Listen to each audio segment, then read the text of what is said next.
Magandang araw, buddies. Isa itong surface trail marker, no, sa Team Greece area. So ongoing ang kanilang operation ngayon. Then papakita namin itong actual STM na may dalawang tabas.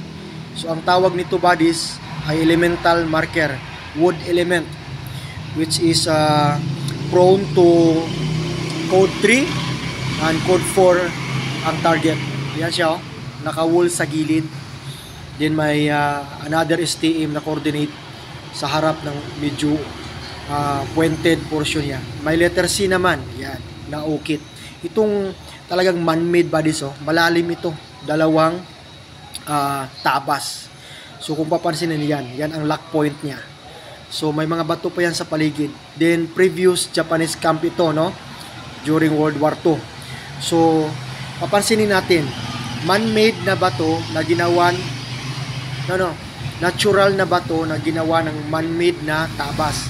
Ang bato, buddies, ay natural talaga yan. Pero ang pagtabas, mapapansin natin na trabaho talaga ng tao.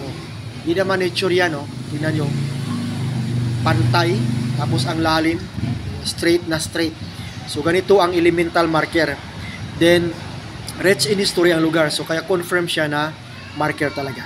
So bansay, buddies, and have a nice day.